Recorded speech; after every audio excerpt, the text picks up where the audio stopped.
What's up, you guys? It's your girl, Mika Chanel, back with another edition of Mika Chanel is Just Saying. Hold on, let me straighten this up. It's like, okay, it was leaning a little bit. Anyways, I'm back with another edition of Mika Chanel is Just Saying. Talking about If Loving You Is Wrong, Season 4, Episode number 6. I cannot believe that I haven't blogged about this show since the first episode. I really don't have any excuses for it. I know one week I was sick, but I don't even know. I've been actually watching the videos, the shows late. I haven't actually been getting around to watching the shows on my DVR until like Saturday and sometimes Sunday. And so I don't know. I just haven't blogged about it, but I'm gonna get more consistent with blogging about this show because y'all know I love me some If Loving You Is Wrong. Before we get into this episode though, if you are not subscribed to my channel, please click the subscribe button right now. Okay, right now, go ahead. All right, thank you. Anyways, let's get into this episode. So, episode 6 opens up where episode 5 left off at. Y'all remember we were at the dang hospital. Well, we weren't, but y'all know. Eddie and Ben at the hospital. Eddie has showed up and he told Ben to go in there and in the room, and he pulled out a syringe and gave it to Ben and was like, just put this in his IV and he's a goner, He's like, I got the door. So Ben goes into the room and he's about to put he's trying to put the syringe inside of the IV, but the nurse, remember, she was warned by old dude. What's the other guy's? I cannot think of the other dude's name, the other police officer. The one that wanted to be on duty, but they gave it to, they ended up giving it to Ben. But he's the one that was like working, I think, part-time at the hospital, I think, or whatever. I don't know. But anyways, so he had already told the nurse, like, if anything goes down, let me know about it. And then, the nurse is the one that had treated Ben when Ben had gotten shot. And she knew, she already knows that Ben has some kind of substance abuse problem because of all the medication he was taking. So anyway, so when she sees Ben go in there, she calls up dude. And she's like, something's going down, okay? There is, Ben just went into the room. It's another police officer here with dark hair, white guy, whatever. He's like, get in the room right now. She a little nervous about it, but she listens to him and she goes ahead and goes over to the room. Of course, Eddie was trying to stall her from going into the room or whatever. And he was like, is he going to be all right? And she was like, that's what I need to go check and see. And she had another nurse with her, right? So he tells, as she asks Eddie his name, he tells her his name is Lucian. I'm like, come on now, you couldn't use a better name than that because first of all, Lucian is black. So how you gonna get away with that one when it all said and done? You know what I'm saying? Anyways, so the two nurses go inside the room, right? And I can't remember what this nurse's name was. But anyway, so she goes in there. And all this time, though, I'm sitting there like, Ben had plenty enough time to put the damn syringe inside of the IV. I mean, I thought he had it in there. Like, literally, I thought he had squeezed the tube, the syringe in there. But I guess he hadn't. So when she came in, he kind of jerked back or whatever. He looking all nervous. You know how crackheads look. They look nervous all the damn time anyway. And he looked extra nervous because he's extra guilty. And she's looking like, what are you doing in here? I thought you were supposed to be outside the door or whatever. And, then she tells the other nurse, she's like, go upstairs to the maternity ward and get one of those wireless cameras. And we'll put it in here and keep the monitor out by the nurse's station or whatever. So he's like, why you gotta get a camera or whatever? She's like, we gotta protect our boys in blue, okay? So then she leaves out. No, he leaves. Eddie leaves. Ben leaves out first. Ben, I guess somehow Eddie had left, which looks even more suspicious. Eddie left before they even came out of the room.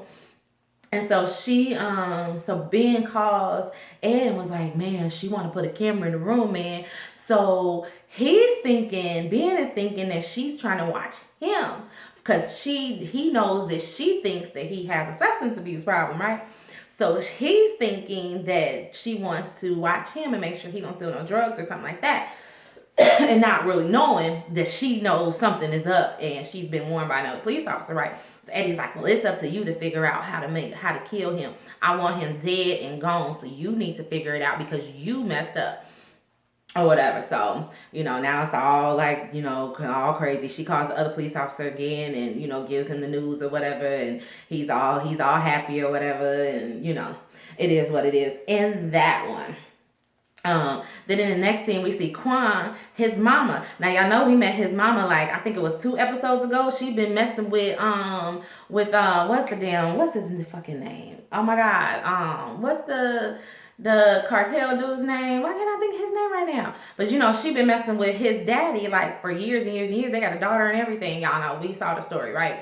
So she pulls up and she Julian's dad. Anyway, so she pulls up on Quan. He out on the block with his boys or whatever. She pulls up, slapped the shit out of Quan. I was like, damn, mama gangster, okay? And then she was like, what the hell? You doing drive-bys now? Is that what you're doing? You doing drive-bys? You trying to shoot a police officer? Is that what you do? After all the work I got put in getting you together with this motherfucker, and this is what you gonna do? You know, and he was like, it wasn't my fault, mommy, it wasn't my fault. Not in front of my boys, not in front of my boys. She pulled a gun out her purse and bam. I thought she shot the dude in the kneecap. But then I'm like, it was like nobody else, you know, once they got done talking, everybody had dispersed. So I'm like, did she shoot him? Or what? I don't even know, but I really feel like she shot the motherfucker in the knee. I'm like, damn, mama is gangster for real, okay? That's who was running the show, not Quan, all right? Anyway, so she's like, I can't believe, who put you up to this? Who told you? He was like, I did it on my own. She was like, motherfucker, I know you ain't did that on your own, okay? So don't even try and pull that with me. Who put you up to it? She gonna try and say he said the old man. She was like, I know he didn't put you up to this. Who put you up to it? So he finally admitted that that it's Julian or whatever. And so she goes, why are you listening to this motherfucker? You listening to him? I can't believe you would listen to him. Don't, you know what I'm saying? You don't do stuff just because that crazy motherfucker told you to do it or whatever. And they calling you Quana because you let Joey steal your damn money. You let Joey rob you. Broke ass Natalie's Joey. You let this motherfucker rob you. I want him dead. You better handle that. I was like, oh my God. Oh my God, now he after Joey again? Oh no, Joey, no. So Quan just sitting there like, damn, mama gonna switch on, get back up in her car and pull off. Quan like, damn, now what I'm gonna do? You know what I'm saying? Julian on my ass, now my mama on my ass. Shit. You know, he's got some things to think about right now. You know what I'm saying? Quan does. So we're gonna see what's gonna happen in the next episode. Anyway, so then in the next scene, we see Kelly, Esperanza, and Natalie. They are at Alex's house because remember, Kelly was like, let's do a sleepover, bring all the girls and the kids over or whatever. So they ended up sleeping over at Alex's house. Alex is upstairs asleep in the room with the baby. All the other kids are asleep.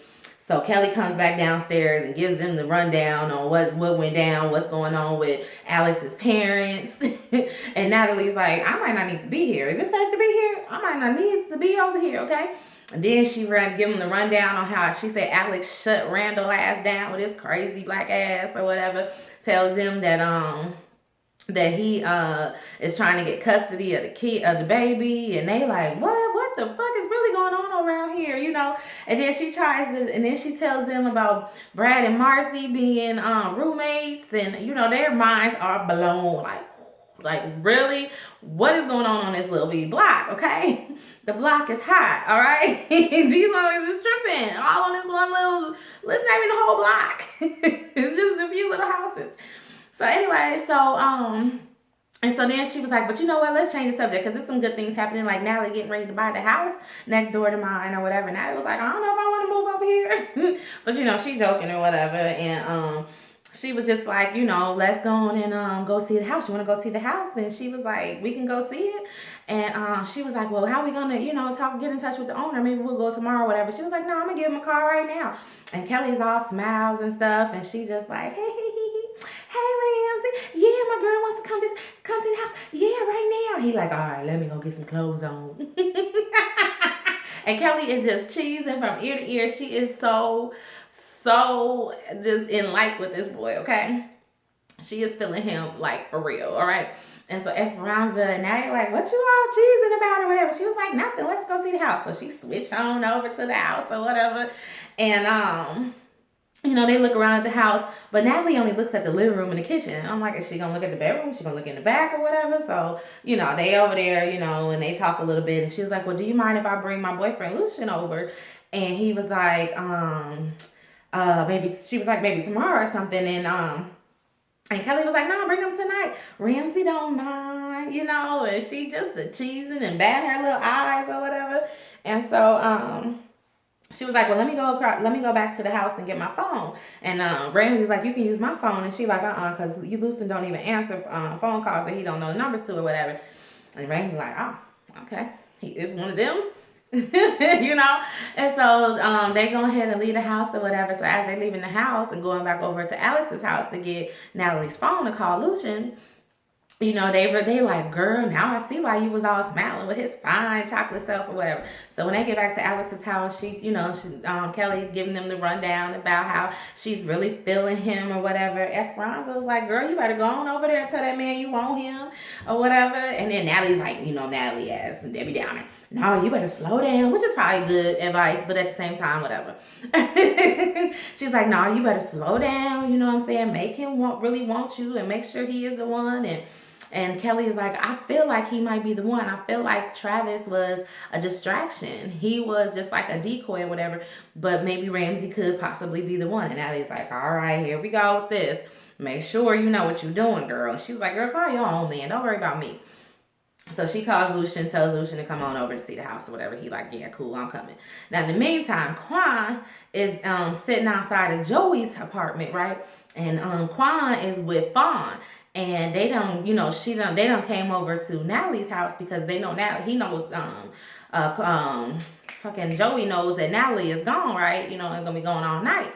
So he wants Fawn to come over there and Fawn, and Quan is watching them, right? And Quan's boy is like, so what you gonna do? She's like, I'm finna smoke that food, but not right now. I want to wait until she get all the pickup money. Then I'm gonna smoke him and take the money or whatever. He want the money and he want to do what his mama told him to do. Okay, so he gotta get Julius and his mama off his ass all in one swoop is his plan. Okay, we gonna see how that go down. So meanwhile, in the apartment, Joey is trying to get all, up in them drawers with Fawn. And Fawn's like, I ain't feeling this. I ain't feeling this project life, okay?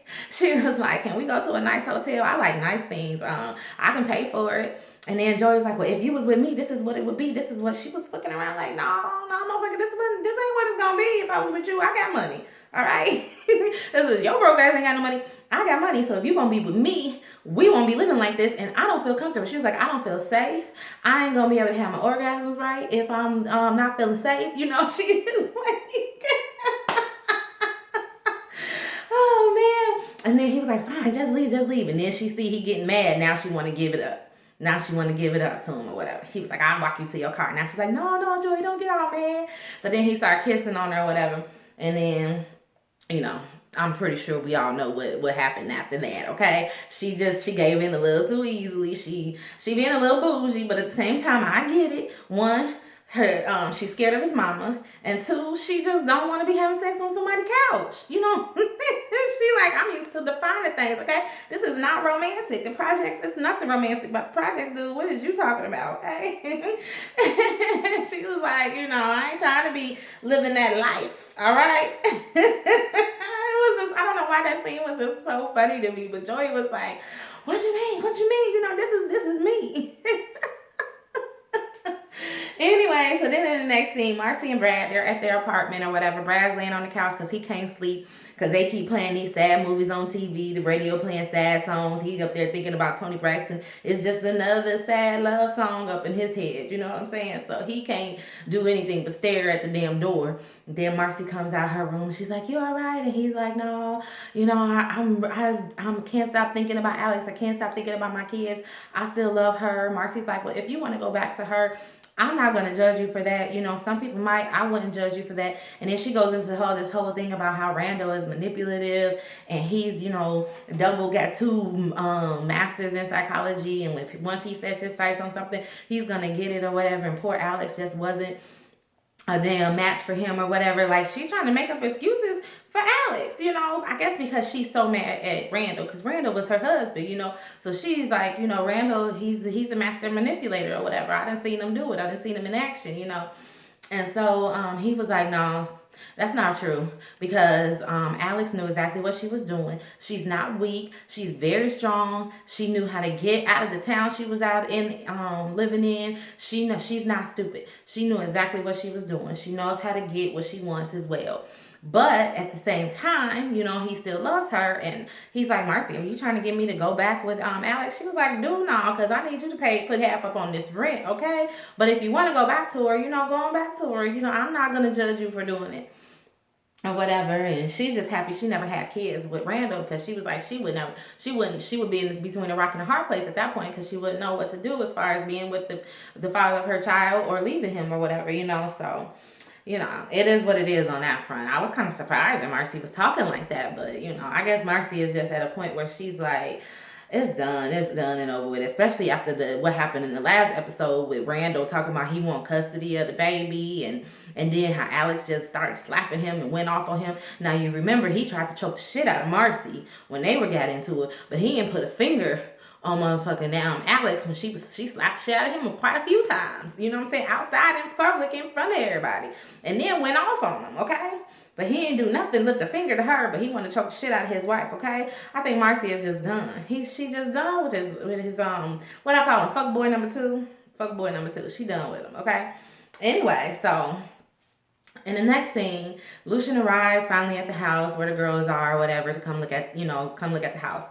And Ramsey must have been looking out the window or something, seen the lights pull up and all this and all that. He sees the police car. Ramsey come outside. He ready to get bucked. He like, who called you? What's going on? Are the girls okay? What's going on? Did Kelly call you? And Lucien's like, slow down, Kelly. What you talking about? He was like, no, I'm here to see Natalie. He was like, Natalie called you or whatever. And he was like, slow down. Nobody called me. What are you talking about? There's no problem.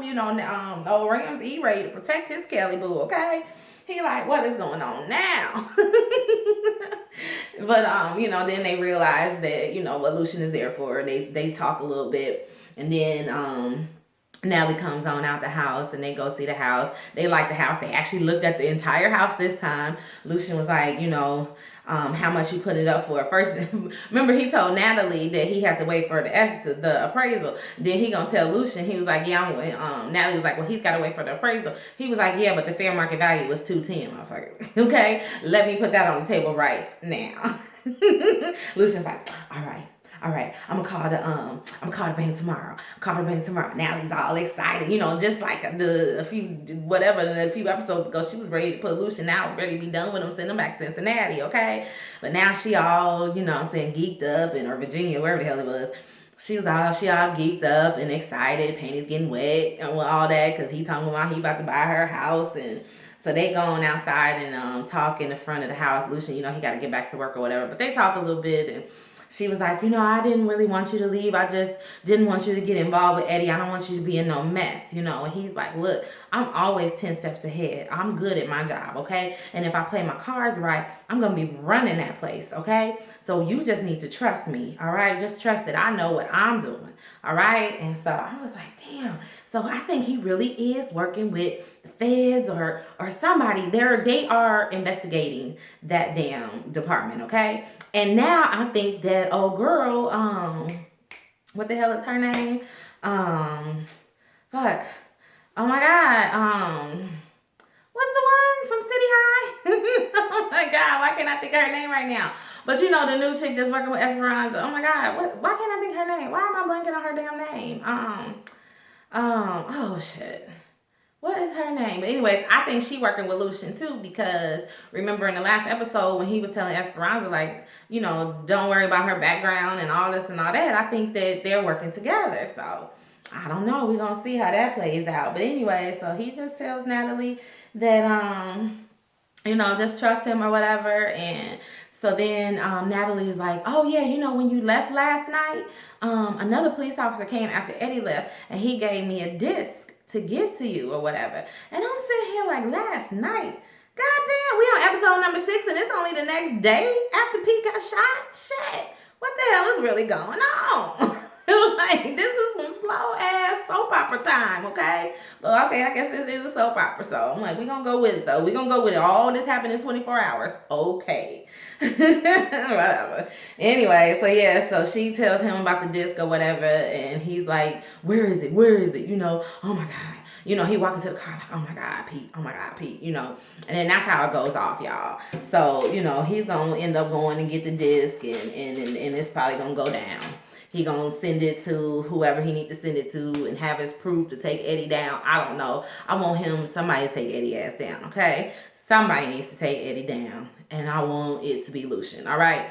Anyways, y'all, that's the end of episode number 6. Like I said, I'm going to make sure that I start blogging more regularly with this show. I really love this show. I hate that I picked the most boring episode yet of the season to finally get down here and blog, but you know, whatever, it is what it is. But this season has been pretty exciting to me. I'm tripping that it's all happened in the same 24 hours, but okay, we're going to go with it, TP. We're going to go with it.